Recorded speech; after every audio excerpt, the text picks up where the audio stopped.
This Vision Ireland podcast contains chapter markers. If you want to skip the intro or a topic you don't like, you can use chapter markers to do so. Chapter markers are only supported in some podcast apps. Enjoy the show.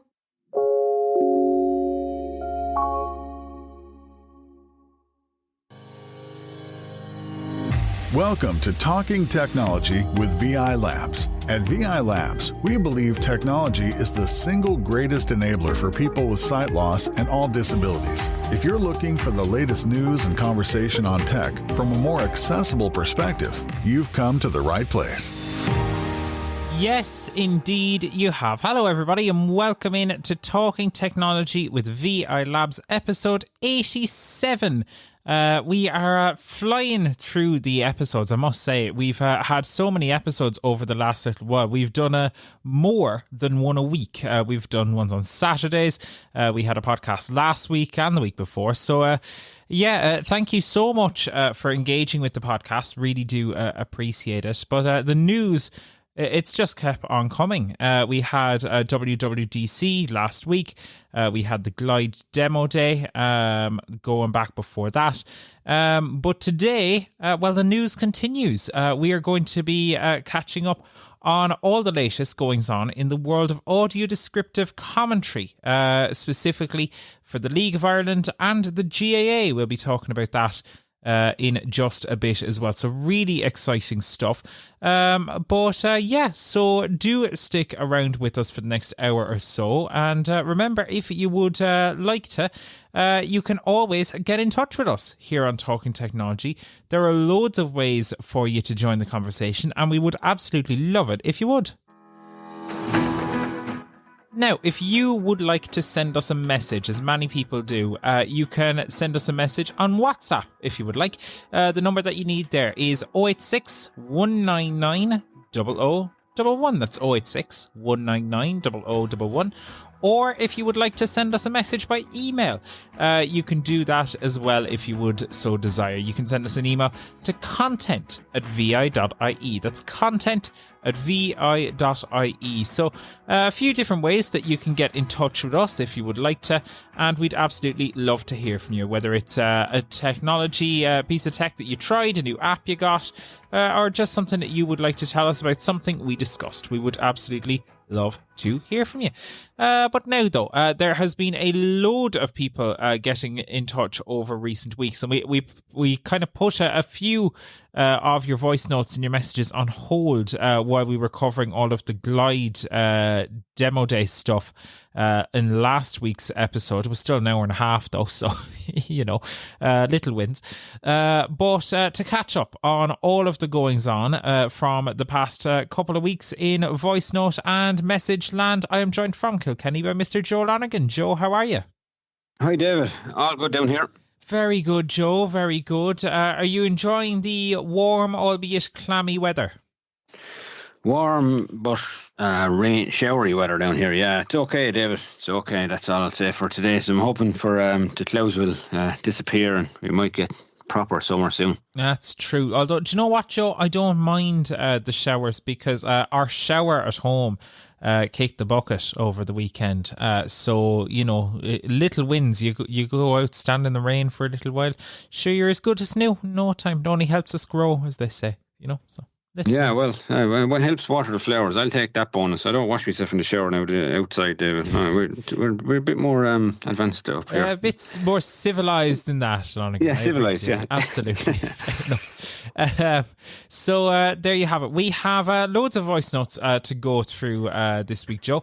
And we are starting off, we are going international. One of the messages we got in was from Tom in Colorado. Tom had his views to share on us and our use of chapter markers in recent podcasts.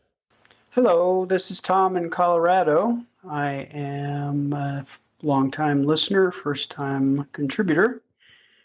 Anyway, this has to do with the inclusion of chapter markers. I wanted to endorse that and encourage you to continue doing that. It's very useful. And just to give you feedback, I used the chapter markers in the most recent episode, and they worked fine with my AntennaPod app. And that's a little bit of information on how at least this person listens to your podcast with AntennaPod. Anyway, keep up the great work. Thanks. Bye.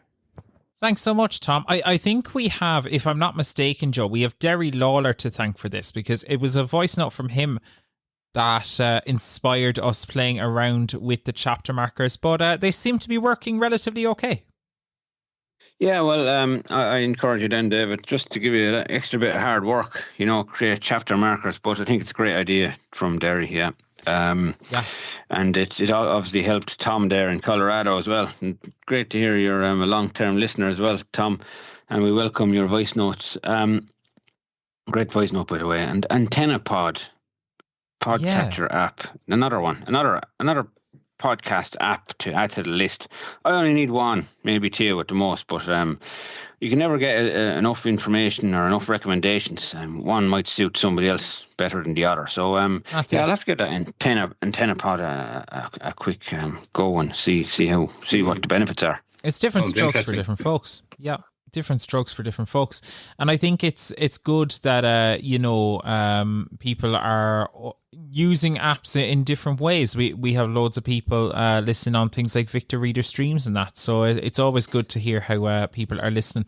Yes, we will keep doing the chapter markers. We've had good feedback on that, so thank you to everyone who's done that. The first time I set up the chapter markers, I think I made a bit of a mess of it, but the second time and then all subsequent times, it seems to be relatively smooth.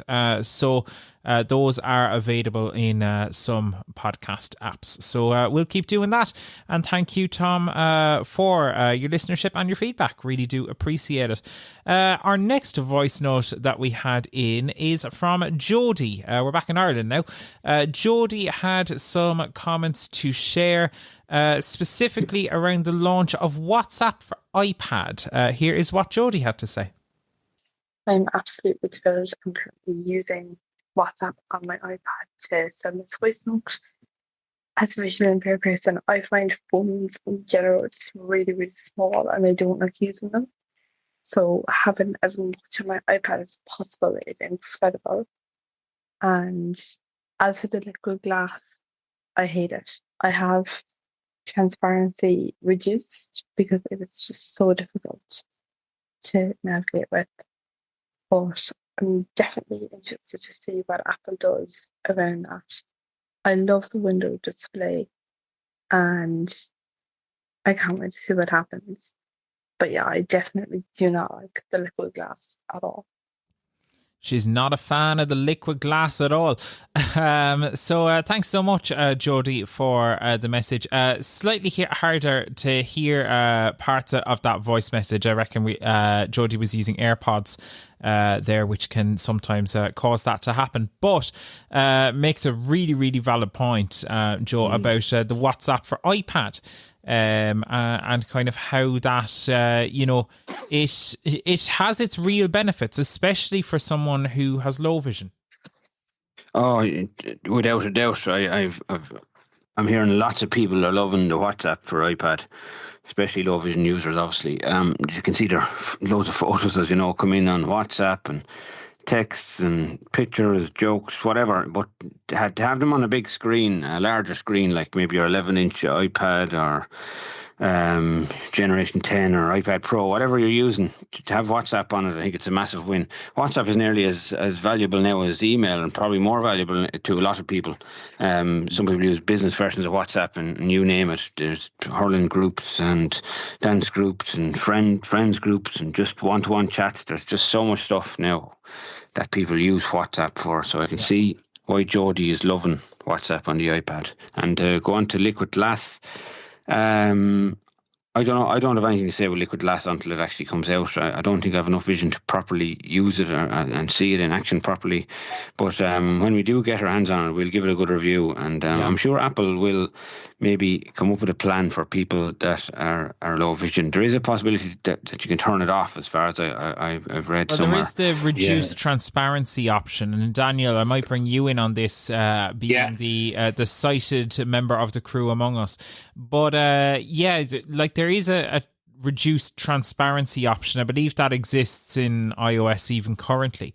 Yeah, it does. Has been around for a while, actually. So it's not even a new setting there, but it's one that can be used as it stands. Your backgrounds at the moment are, I won't say transparent, there's a very subtle transparency in it. And to be able to turn that off, I think just, increases the contrast, I suppose, between what you're doing, particularly background and text, so, it just makes your background much stronger than the transparency that is on by default for everyone. So yeah, definitely one that you can go into and turn it off as needs be, It's been good in some respects to hear, that there has been some accessibility, pushback, if you call it that, around liquid glass. So it is something that Apple will hear about and pay some attention to. I've heard, it's always interesting when you hear accessibility being discussed on a mainstream tech podcast. And I think the fact that this has kind of broken into the mainstream and that there are valid accessibility concerns around it, will cause Apple, I'm sure, to react. They generally are good when it comes to accessibility and things like that. I think so. And just for anyone who maybe is not aware of reduced transparency, so if you go to your settings app and into your accessibility and into display and text size, it's the fifth option there on the page that you can reduce the transparency. And what it also cuts out is, some backgrounds have the built-in blur into it. Kind of blurring maybe the wallpaper of your phone or something like that when a menu is open. So it can cut that out as well. So yeah, we'll see. Will they bring that across to the liquid glass? Probably there's no reason why they shouldn't have, because obviously, that the fact that they already have reduced transparency in for everyone's display as it stands, it means they are aware that some people will like to not have transparency on their backgrounds or menus. Yep, for sure. It's going to be an interesting one to watch, but it is, those options do exist, so that is promising, which is good. Yeah. Thank you so much for the voice note, Jody. Really do appreciate it. And now that you do have the WhatsApp for iPad, do send us more voice notes. We'd love to continue to hear from you if you stay listening to Talking Technology. So thank you so much for that. On to our next voice note. They just keep coming. Dipna was into us, and she had comments on the Glide demo day. Here's what she had to say. Yes, I read the article on the Glide, and I also went to Dublin to try it out. I'm very impressed with the efforts that people are going to try and improve technology for people with visual impairment. Yeah, good. Yep, good. Very good stuff. That's a response to the article that we had in Tech on Tap, our weekly newsletter, which, of course, you can sign up for on vi.ie. Tried the Glide and is optimistic, Joe, about, where things are going and people experimenting in the space. Thanks, Divna. Lovely name, by the way. I see. I hear your message, and well received. Glide was well received by yourself and lots of others. But actually, I think the development of Glide has been really positive. They have listened to listener and user feedback, I suppose. And like you, Divna, I think it's great to see the development in mobility aids. Actually, mobility aids have been one of the slower aids to get, I suppose, technology pushing forward over the years. I'm quite surprised there hasn't been something better at this stage, but it's great to see Glide pushing on and having a target for next year. And lots of people actually from that event received it really well. They have really improved the device to, I suppose, a stage that people are nearly comfortable getting guided by it. Not like before, there was a few issues, but now people are finding it nearly, a comfortable experience. Some people are blown away by it. So, no, I'm liking the progression of the product. I'm really looking forward to somebody actually buying it next year and giving us a review, or maybe even one of us might get our hands on it. But yeah, so yeah, David, I'm happy to hear she enjoyed the experience at the Glide event. Absolutely. Don't tempt me to buy one, Joe. But yes, no, it is great to hear that people had a good experience. And, it is interesting. That feedback from the Glide event, people obviously had questions, which is great and important, but mostly positive, which is great to see, Quite positive, actually, in the end. So, no, I'm delighted it was quite positive. I had my own reservations, and I was like, this could be a flop, and could be another one of those things, and just great to see a bit of development in it, but maybe it won't make it or whatever. But no, I think they've really turned the corner, and it's looking like they will hit the finish line eventually, and hopefully for the target next year. Absolutely. Interesting times ahead for Glide. Whether it will work or not, time shall tell, but it's certainly going to be one to watch. Our final note in this week then is from Tony. Tony got in touch with us via text. So on this occasion, Tony sometimes sends us voice notes. He's spoken about headphones on his Classic 3 before, but in this case it's text. So we've got Tony's message here read by AI. Here is what Tony had to say. This related to Sullivan Plus.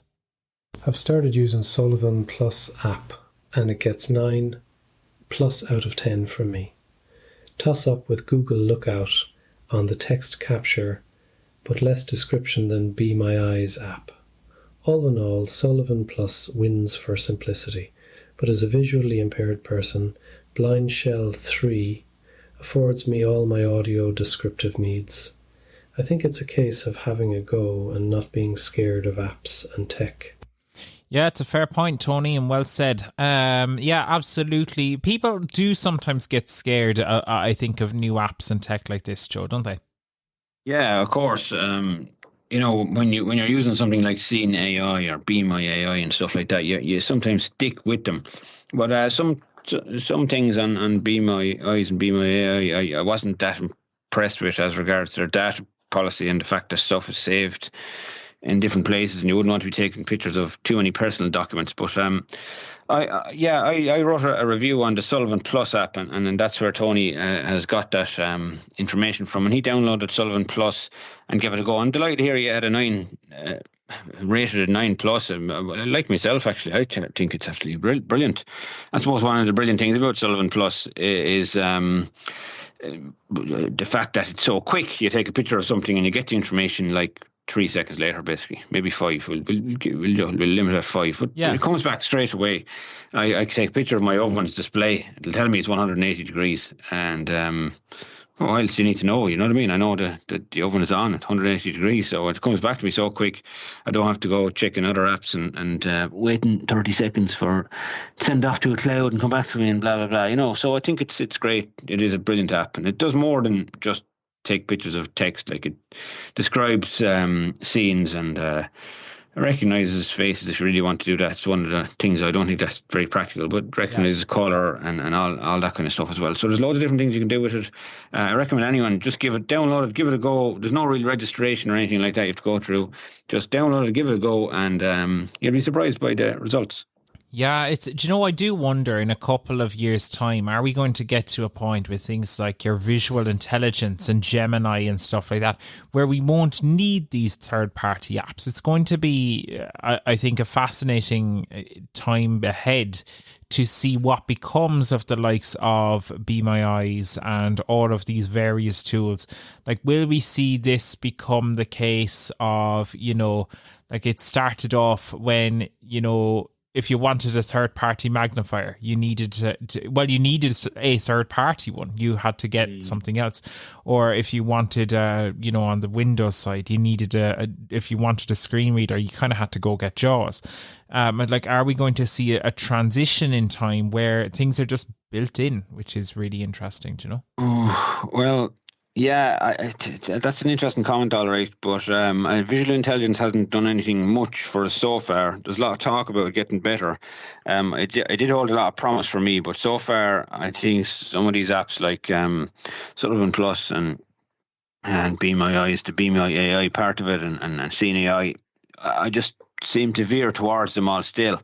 Yeah, maybe in a perfect world, there will be a case of just whipping out the phone and using the normal camera app and stuff like that. It does work to a degree at the moment. But yeah, I think there always will be a case or unique cases for certain apps for little minority groups and stuff like that just need that little extra piece of uniqueness out of an app, you know? Yeah, for sure. No, it's a very valid point. Yeah, thank you absolutely as well, Tony, for sending in your message. Glad you're enjoying Sullivan Plus and the Blind Shell Classic 3. Thank you so much, and do indeed stay in touch. And that goes for any of you who are listening in and you want to share your thoughts, an app that you've tried or something that we've discussed that you would like to comment on. We'd absolutely love to hear from you. You can send us a WhatsApp voice note to 086 199 0011. Remember that a voice note is not a call, so you want to find the voice message button. It's labelled with voiceover on the bottom right of your screen. Or if you would prefer, you can send us an email to content@vi.ie. That's content@vi.ie. But now, moving on, audio descriptive commentary. We've spoken about audio descriptive commentary here on Talking Technology before. We spoke about this in relation to the Six Nations. They had audio descriptive commentary on television as part of a deal with Guinness, and now Diageo, the parent company of Guinness, they have struck again. They are going to be providing audio description on television for the next 52 League of Ireland games, which is really cool. And there is also, in more news, the audio description news, it just keeps on coming, there is some rollouts when it comes to the GAA as well. And specifically in-person audio descriptive commentary at Croke Park. Joe, how important is audio descriptive commentary? Yeah, I think for some people, audio descriptive commentary is vital. I know you can bring a radio with you to a match as well, and gives you, I suppose, a decent experience in a lot of cases. But in some cases, the match is not broadcast on a radio station. They might be switching off to other games, especially RTE, if they're trying to be near a national broadcaster, so they could be covering 3 or 4 games at once. Fair enough, your local one, it could be KCLR in my case, broadcast maybe one match, but the commentary is really good on the radio. But this audio descriptive app commentary is this audio descriptive commentary, is more, keeps the vision impaired person in mind, gives them extra bits of details that may not be thought about, maybe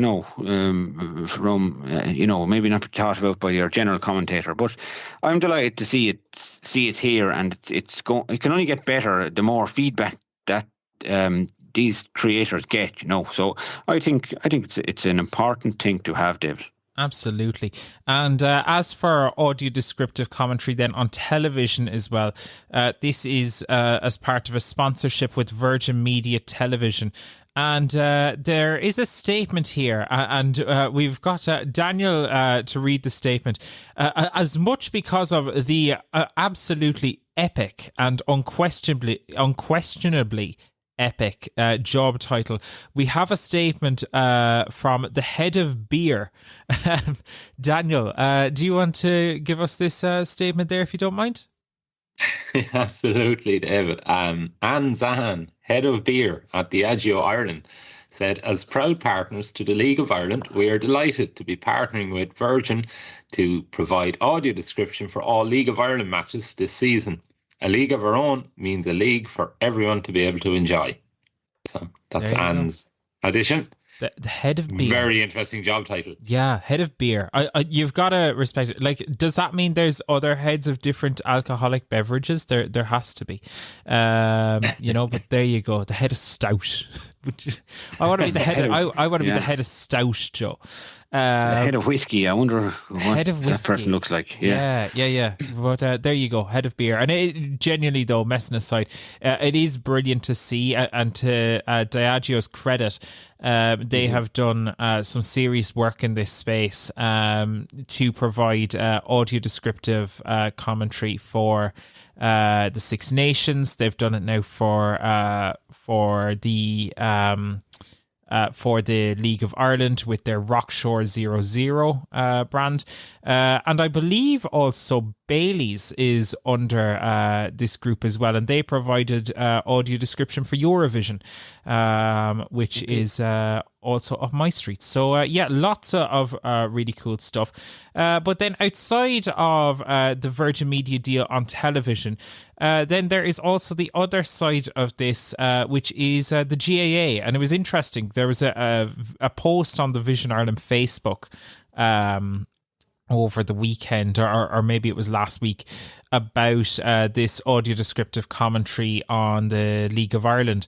And one of the universal themes in the comments of that post and the feedback people had is that they wanted it with the GAA. And that is kind of happening now, not on television yet, unfortunately. We need RTE and TG Cahir to up their game on that front. But if you do head to Croke Park nowadays, you do have the option to avail of audio descriptive commentary. And it might sound, if you do go and pick up a headset and avail of the service, well, it may sound something a little bit like this. It was Conor Grimes and Sam Mulroy's found a pass inside. Has broken to Andy McDonald. Andy McDonald fumbled it, gathered it again. Looks to strike off his left foot and instead passes to Tommy Dernan. Tommy Dernan inside. There's a goal touch for Loud. It was blocked off. It's penalty. A penalty for Loud. Penalty. It's a penalty for Loud. Yeah, Sam Mulroy caused all sorts of problems. Gave it into big Tommy Dernan. And then who was that? Kieran McArdle. It was. He was just about to pull the trigger, and then he was just ran into the front of Downey went, and a goal here would tie up the game. Yeah, and it looks like it's Kieran Downey with the ball in his hand, but in soccer style, he was only minding it there for Sam Mulroy. So it'll be Sam Mulroy from Niamh Martin, the 2025 All-Star nominee, up against Billy Hogan of Longwood. He's kicking into a hill full of waving, booing Meath fans. Here he comes. It's goal! The goalkeeper went the wrong way, nestled beautifully into the bottom left-hand corner, and with 20 minutes gone in the Leinster final, it's Meath 5 points, Loud 1-2. That is the audio descriptive commentary as heard in Croke Park for the Louth v Meath Leinster final. And joining me now on Talking Technology, I am delighted to be joined from Dublin by Sean Breslin, who was one of the commentators for that match in Croke Park. Sean, you're very welcome to Talking Technology. How are things? I'm good, David. Thanks for having me. Awesome stuff. So, Sean, audio descriptive commentary, we've talked about it on the show a little bit before, but Croke Park has just recently rolled out audio description commentary. How does all this work? Well, ironically, they did the rollout, the official launch for it after we'd already got a couple of them under our belts, so that was a bit funny. But no, it was just I got notified by someone because I work in Croke Park. I'm a tour guide there, and someone in work told me, "Hey, I think you'd be perfect for this." And it was audio descriptive commentary that Croke Park were doing in collaboration with Vision Sport Ireland. So I just signed up for it, and I got accepted onto their roster. And then we just did a training day in the stadium. We'd Elaine O'Rourke in Croke Park and Sarah McFadden from Vision Sport Ireland just to take us through the ropes. Now, the commentary itself, I kind of knew a good bit about that. I didn't feel like there was much new I learned other than just to like jog my memory. But what was more important was like the vision impairment side of it in relation to the people that we were doing this for. They talked about it in terms of how it was similar to radio commentary, but you could go into even more granular detail. Like you could go he kicks it off his left boot, or he's underneath the Hogan side of the stadium, or even like more granular detail, like what colors the boots he's wearing, what color shirt is the referee wearing. Yeah. And then obviously like stuff in the stadium that you would see that may not be obvious to people. And that's all well and good. They can explain that very well, and you kind of understand what you're doing. But one great thing that they did as well was they brought us out into the stands, and they took out a briefcase, and they opened the briefcase, and there was about 10 or 12 pairs of glasses, and they said, all right, start trying these on one by one. And they'd given us a talk about the different vision impairments that are out there. Like, it's not just as binary as you can see or you're blind. There's a lot of gray there. Yeah. But they gave us the glasses one by one, and we tried them on. And some of them, some of it was just a bit blurred. Some of them, like one eye was black and one eye was clear. Maybe half an eye was black, the other half of each of an eye rather was black, and the half of the eye was clear. And it's like, this is the different types of things they were talking about, and this is it in practice. So when we're doing the commentary, we obviously want to do a good job. We want to do the players justice. We want to do the game justice. We want to do the sport justice.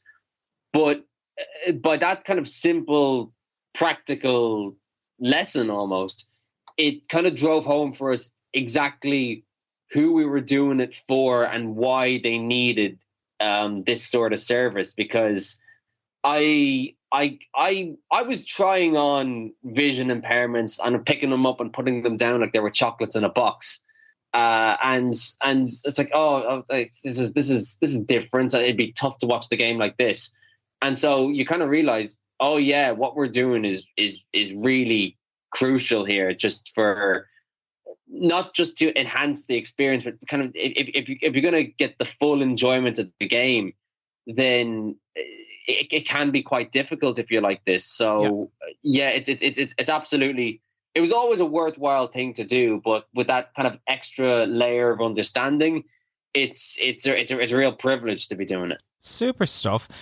So I suppose then audio descriptive commentary, as you say, kind of describes aspects of the game in more detail, and crucially allows someone then, if they're in the stadium, to to follow the game, so they can enjoy it really like anyone else. But if I go to let's say I go to Croke Park, so this is Croke Park initially at least. Some other stadiums across the country have done similar before as well. But if I go to Croke Park, I get a headset. I then can listen to that headset throughout the game. How does that whole process work? So when I arrive at Croke Park, what do I do? Well, the process starts before you arrive at Croke Park. So I think at the start of the week, Croke Park put out the advertising saying, hey, if you need audio descriptive commentary and you're going to the game, fill out this form. It closes on Wednesday. And you fill out the form, and they'll get in touch with you, say, "Hey, you're down for a radio." And then on the day of the game, you show up to an information box that's on the lower Cusack stand where you can pick it up. They can't just bring a sack of them to Croke Park and start handing them out, because I think they need to, or they said this during our training. They needed to order them in specifically because they could be saddled with like 100 or 200 that they don't need. So it's a very much you reserve your own radio. You can't just rock up on the day and grab one. So it's a process throughout the week, but you will know coming into the stadium that you're going to have one, and they will have one for you. Perfect. That's awesome. And then you mentioned as well, that you've done one or two of these already. You mentioned to me before we started recording that you had done the descriptive commentary for the Leinster final. How did you find the process? Well, it was interesting enough. Like the commentary stuff I had ready to go. And then it was just about applying what I'd learned. I think one lesson I took away from it, and this is just a personal thing, is that I had the option to be able to hear myself in my ears as I was talking. And I decided not to do that. And the guy I was doing it with, the guy called Shane from Galway, he did. And so when I listened back to it, there was a bit of shouting going on my end, and Shane was a bit more even keel. If you want evidence of that, the whole video of that game with our commentary is on YouTube. If you just search "Loud versus Meath audio descriptive commentary," you'll most likely find it. We kind of settled into a groove. We had good chemistry, and it was just about drawing attention to certain things that in the stadium you might not be aware of. Like if you smelled something funny, like we could tell you that like the Meath fans had just lit a half a dozen flares on the hill, and they covered that entire goal almost in smoke. And so if you smell something strange, that's it. And then in the closing minutes of the game, where the euphoria of the Loud fans was kind of at its fever pitch, if something weird landed on your head and you're thinking, what's going on there? It's like, oh, I can tell you exactly what's going on. There are people on the top level that are firing their programs down. I don't know if that was out of Meath fans furious or Loud fans jubilant, but it was just about painting a picture for people who were listening to us, and just kind of do the players justice and kind of document their exploits on the field. Absolutely. So that is really cool. And it's great to know that, it's more than just the game. It is the reaction to the game as well, which is critically important. But you mentioned there something interesting, and that was, that the match that you had did, the Leinster final, that the audio descriptive commentary of that eventually made its way to YouTube. Is that something that the GAA are experimenting with officially, or is that something that's going to happen more in the long term? Where does that where do we see that going in time? No, that was actually just all me. I have a YouTube channel. It's not a consistent thing. It's just whenever I want to make a video about sport, I'll just throw it up on the one channel. And I wanted the audio of myself doing the commentary anyway, just for my own portfolio, my own CV almost, but also I wanted to listen back to myself and kind of critique and see what I could have done better. And then I managed to get a hold of the the video of the game. Someone else had uploaded the game to YouTube with the proper RTE commentary. So I just got that video. I took the sound out of it, and then I added the sound of myself and Shane. And just the hardest part actually was just kind of aligning my sound to our sound, excuse me, to the pictures that I was seeing. The hooter actually helped a lot with that. I personally don't really like the hooter, but in that instance, it was quite helpful. So I lined up the sound in the video, and I just threw it up on YouTube, and it's got 1,000 views now.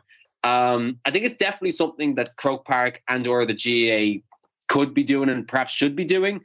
I'm not quite sure who I'd talk to about that, but it would be a great thing to have because those two YouTube channels aren't doing a whole pile at the moment, and it would be a good way to expose people who might not have seen this sort of stuff on social media. Hey, there is this other option available to you if you want it, and probably more importantly, if you need it, if you're going to the game but you have some sort of impairment and you can't quite make out what's going on. This is there for you. So I really think that is an avenue that they could and should pursue. Absolutely, or even RTE or TG Cahir or whoever the broadcaster is. There's definitely a role, I think, to be played there, because as fantastic as it is to be able to attend Croke Park, not everybody is going to be able to do that, unfortunately. So definitely an interesting one. Really, really cool. But before we finish up, because it's a Friday evening as we record this, I do want to ask you, because this isn't your day job, and you mentioned earlier on that you were a tour guide in Croke Park. So tell us a little bit before you go about that. What kind of tours do you do in Croke Park, and what's that all like? So we do two main tours. There's the stadium tour, which is kind of self-explanatory, dressing rooms, pitch side, upstairs, that sort of thing. And then the Skyline tour, which is up on the roof. Now, the Skyline tour is different in that it's more about the city of Dublin than it would be Croke Park itself. So you've got a full view of the city, all the buildings, all the churches, the monuments, the other famous places. And the guide who takes you up there will point out certain bits saying, this is what this thing is, this is what this thing is, and basically tell you a story of the capital city of Ireland through its landmarks. And then we've got, obviously, the GAA Museum, which before I got the job, I went in there for the first time since I was a kid, and I described it as, if you're a GAA fan, it's food for the soul, because you're just surrounded by the entire history, like the sport you loved all your life, and then there's a games room up there if you want to like crack a sliotar or kick a football, and you can tell your friends you played in Croke Park, but erase all of the specifics about that statement.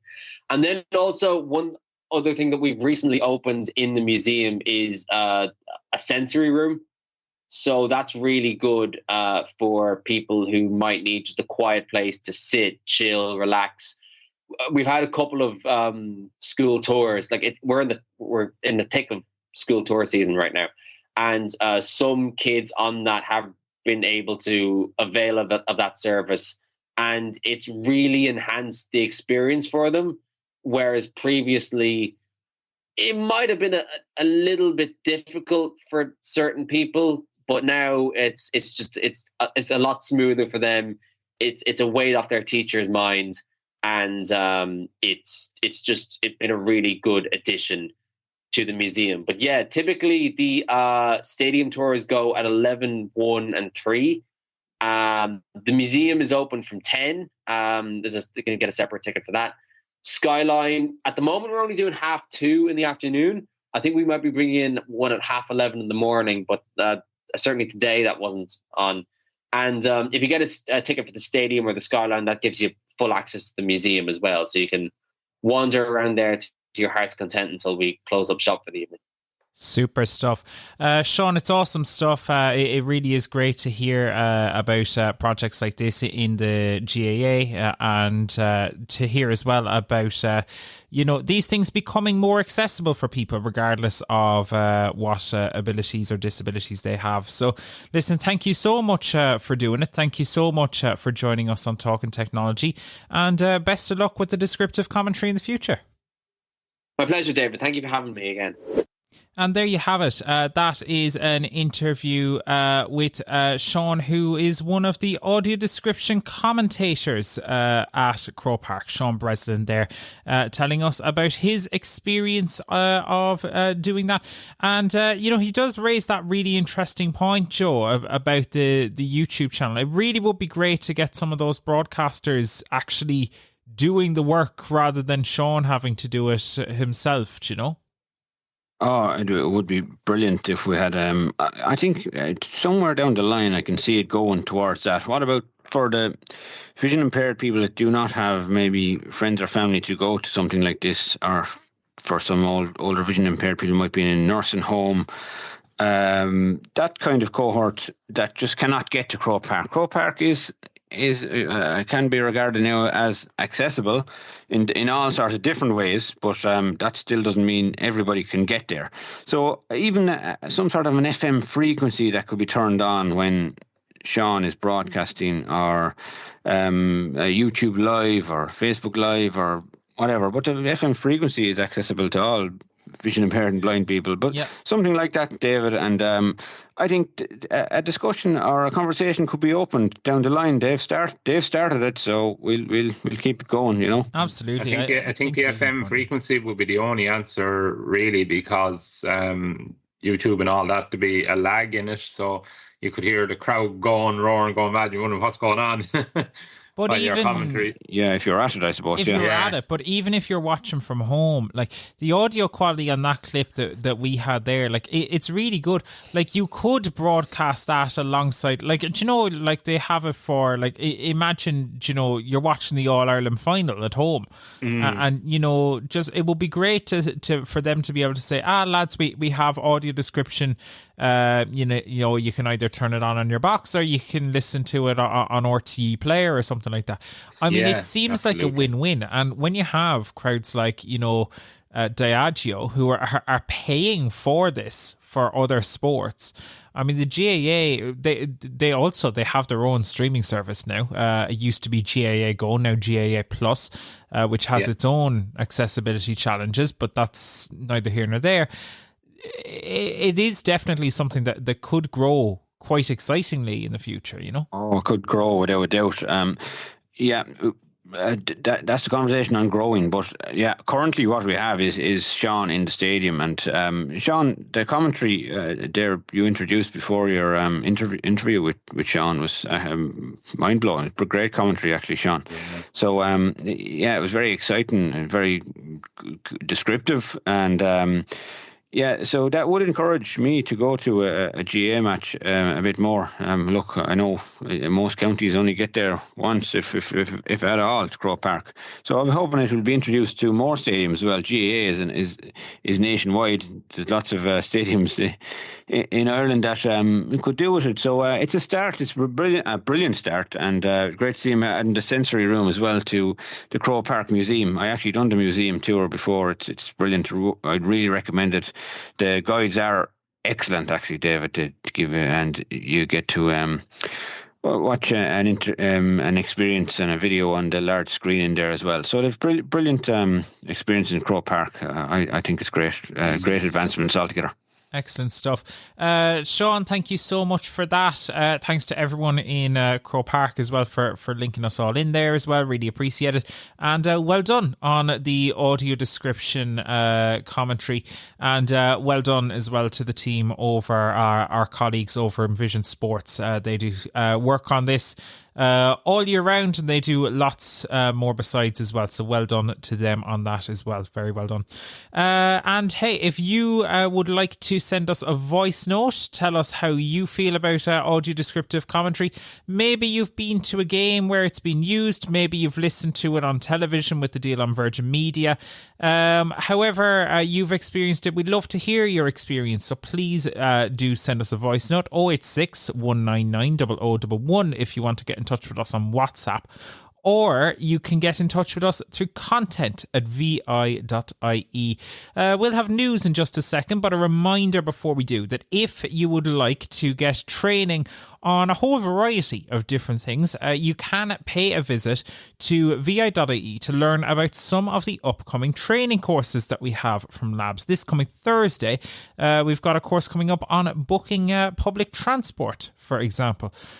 So if you would like information on that, or a wide variety of other things, you can find all the information about our upcoming courses on our website, vi.ie, and you can send an inquiry to training@vi.ie if you would like as well. But now, though, it's time to cross over to Daniel Dunn and the Nuacht.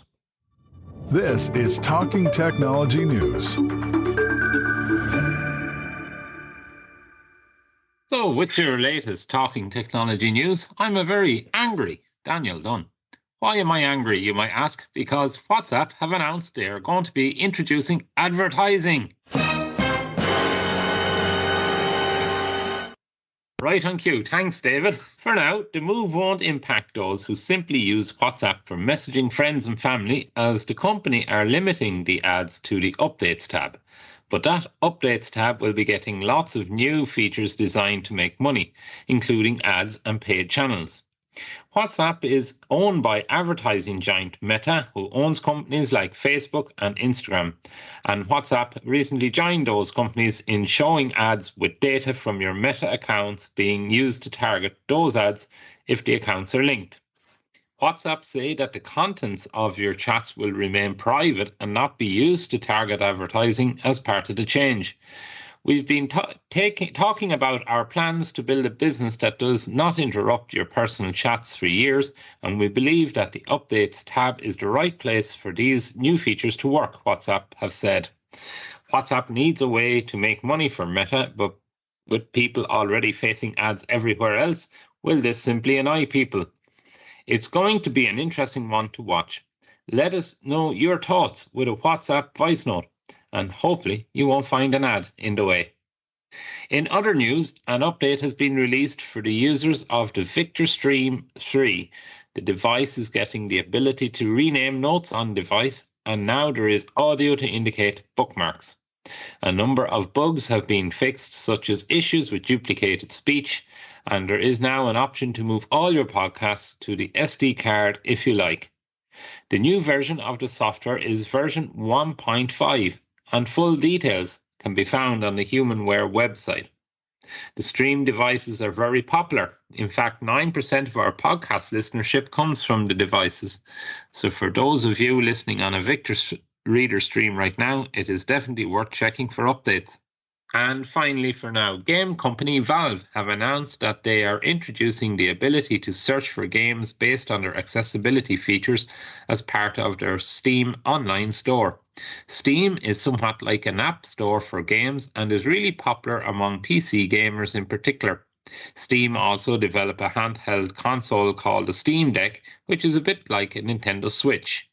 The Steam online store is now allowing developers to declare what accessibility features they have using a wizard, and then users will be able to see those access credentials before making a purchase or when they search specifically for accessible games. This is a great move, as it means that games with accessibility features will become more discoverable, hopefully encouraging more developers to embrace accessibility. Lots of search features have been introduced to the Steam store, such as customizable text size, colorblind modes, descriptive audio, and text-to-speech, and vice versa. Users can also filter games based on whether they are playable only with the keyboard, only the mouse, or include mandatory timed button presses. Valve have also added filters for stereo sound, surround sound, adjustable difficulty, and the ability to save progress at any time. These are great improvements, and hopefully it makes a difference. And that's it for now. If you missed our WWDC coverage from last week, you can check out a recap video on everything that was announced on the VI Labs YouTube channel. Just search VI Labs Accessibility on YouTube and be sure to subscribe while you're there. For now, though, it's back to you, David. Cheers, Daniel. Thank you very much. Lots there to chat about. First of all, though, the big one, WhatsApp, Daniel. Joe, I know for a fact, is absolutely raging. We'll come to Joe in a second. But how do you feel about this? Yeah, look, it was inevitable and angry, I guess, about it. But yeah, it was inevitable when WhatsApp came into the Meta family along with Facebook and Instagram, that advertisement was going to worm its way in somehow. And I think, like, yeah, they're saying there in the release it's only going to be in the updates tab. That's for now, though, isn't it? Yeah, they won't say it. And maybe, look, I'd love to be proven wrong, but time will tell. Joe, you're not a happy camper about this at all.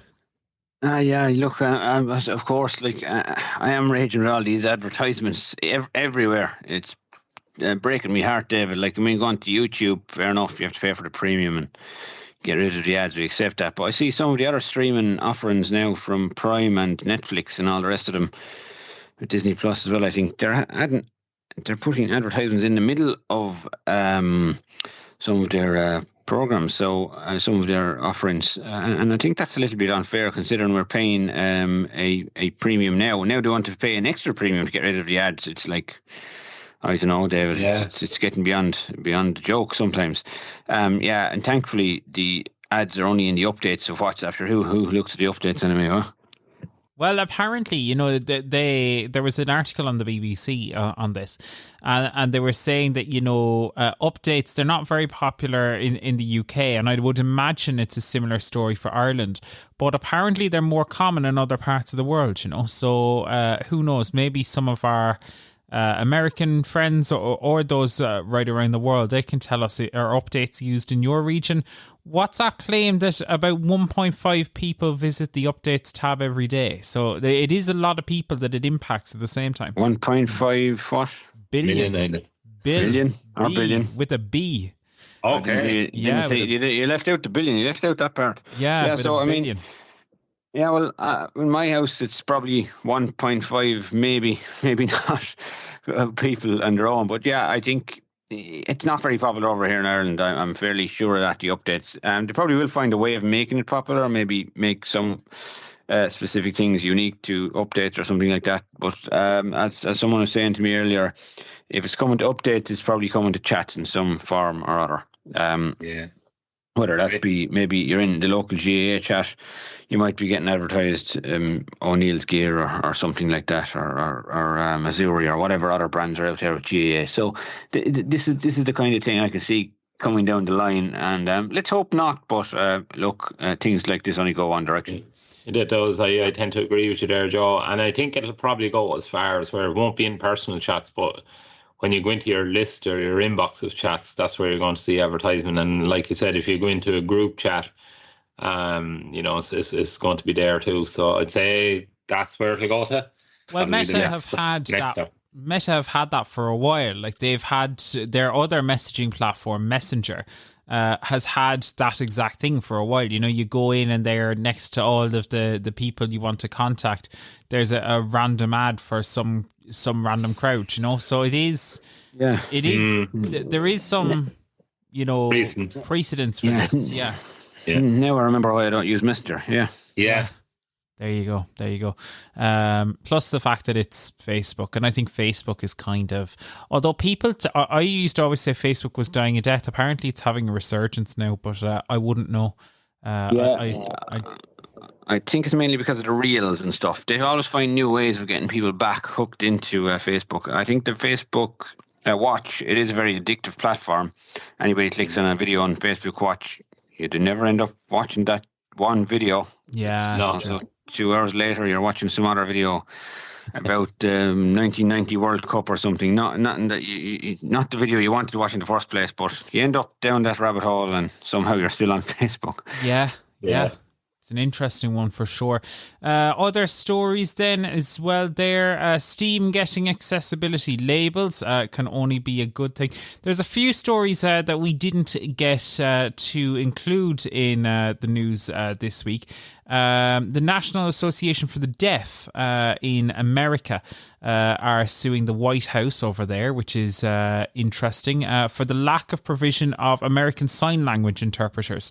So that's definitely an interesting story, not ever great to be reading about, but there is a lawsuit active on that front now. And this stuff, it keeps on coming, so a little bit of good and a little bit of bad along the way, Joe. Yeah, a little bit of good and a little bit of bad, yeah. The Steam Deck, I've never actually used a Steam Deck, never seen a deck. I'd love to have a voice note from somebody that has used it or found it accessible or whatever. My brother has one. They're not particularly accessible. Although I did speak to one of our service users yesterday. Daniel, I believe you were there as well, actually, who mentioned that it was quite a hackable device, that you were able to kind of maybe find roundabout ways of getting screen readers on it, which was interesting. Yeah, that's interesting. Some people who are very talented when it comes to getting in under the bonnet of these devices and be able to try new things on them. Very interesting. I suppose the one thing you can't do that is an iPhone. It's true. Very true. And yeah, no, if people do have experience, I'd be interested to know what the variety is like of accessible games out there, especially on the PC side, or on a Steam Deck. We'd be interested to hear about that. So do send us a voice note.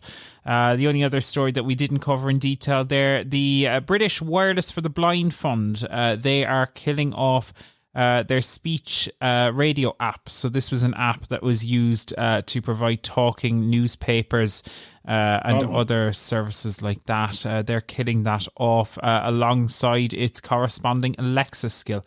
They basically said, Joe, that nobody was using. Well, they didn't say nobody, but it didn't reach the uptake that they had expected or needed. That's the thing about these apps. I think British Wireless radio broadcaster, they made a big effort to get this going, and I suppose make it accessible and provide a good service for people that are low vision and blind, that like to listen to the radio and talk newspapers and all that kind of stuff. But then the take up wasn't there, so I find that with a lot of these things, look, when the take up isn't there, they have to get rid of it, and that's understandable. But I mean, people have asked for it in the first place, so just make sure if you've asked for these products to be included or these apps to be made, try and use them. Maybe even make the odd donation if there is a donate button or something. Just when they die, that's when the mud hits the fan, and we have to rely on maybe a generic service that doesn't provide as good a service to us. So look, it is sad to see that going. They said they will try and get more investors before it closes down in the middle of the summer. So we'll see what happens. Yeah, for sure. Time will tell.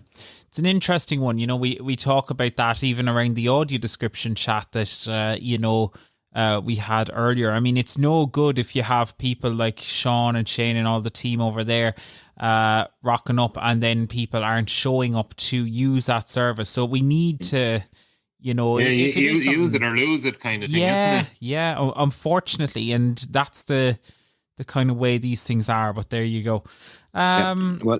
We did come up with lots of ideas for keeping the likes of the GAA commentary service going. So hopefully we'll be listened to in some department, or maybe we could even just start a discussion going forward. But yeah, I think it's great to have these services started, and that's all we need is a start. Get the interest going, put the news out there, and then we'll see where it takes from there. And that video that on the YouTube that Sean mentioned, that's up to 1,200 views. So that's a lot of people too. Do you know? And maybe not all of them visually impaired, but a good percentage will be. So that's always great to see. So on that positive note, that is about our lot for this episode of Talking Technology. Thank you so much for listening. A reminder that, again, we do have lots of courses coming up over the next little while. So do keep an eye on the upcoming events section of our website. That's where you'll find all the details of all of those. You can get in touch with us at any time by sending a voice note to 086 199 0011, or you can send us an email to content@vi.ie. Or if you would like some support, you can call our VI Labs Technology Support Help Desk at any time, 9 to 5. The number you need for that in Ireland, 1-800 911 110. That's 1-800 911 110. But for now, that is us done for another week. Thank you so much for listening to Talking Technology with VI Labs, and we'll see you really soon, so be sure to subscribe. See you then. Thanks for listening to the Talking Technology podcast with VI Labs. If you'd like to support our show, please visit vi.ie/donate. Talking Technology is proudly sponsored by IA Labs, the market leader in digital accessibility services. IA Labs, digital inclusion, your legal obligation.